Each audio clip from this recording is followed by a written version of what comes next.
All right, boys, we've got this old Manticore out here made by Minelab.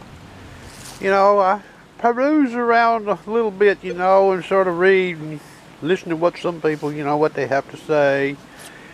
And most of these people, you know, they're saying things and they've never used this detector, and they're drawing conclusions on what few limited YouTube videos they have seen.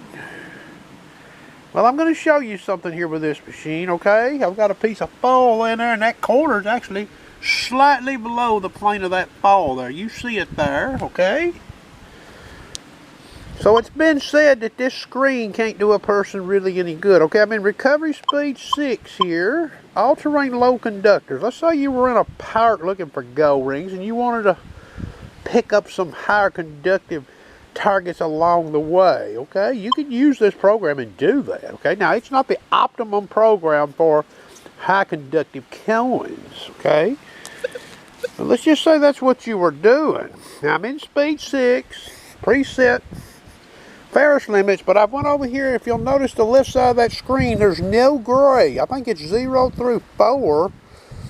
And the factory disc is disc out. I've got that out of this machine, okay?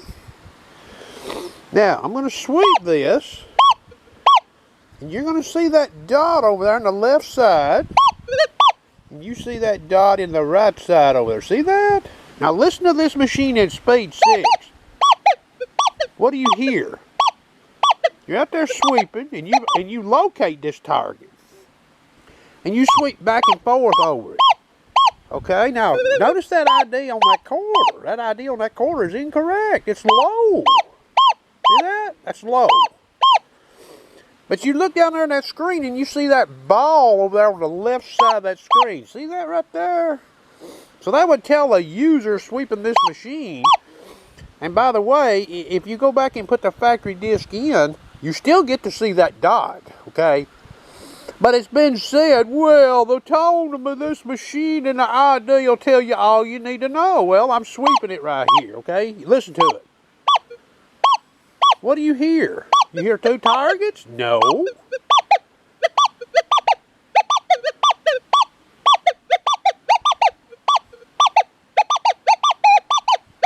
See, I'm over here. Listen, hear how the detector sounds on the right side of the corner?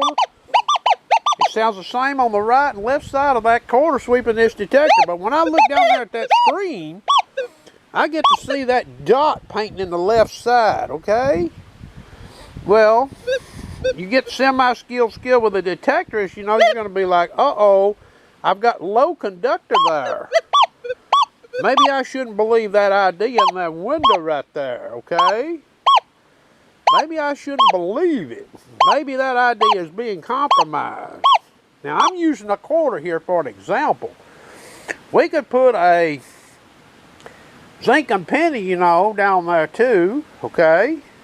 We could put a copper penny, we could put a silver dime. Okay, so you get the idea there. You don't know there's 2 targets down there, and you can't tell nothing by looking at that ID other than you wouldn't even know the ID is compromised without that dot down there in that screen. Okay, unless, and here's a possibility. I'll go ahead and show this. What about if we change the frequency on this machine to 5 kilohertz? What happens? Oh, the ID comes up. Okay, so you could use your soft keys here and set up a program for 5 kilohertz. And even if you've seen that dot like you've seen in multi-frequency, you could change to 5 kilohertz. Well, the ID may come up, especially if there's no iron in the equation, okay? So that's just a little use there of that screen there, okay? One example. Hope you enjoyed.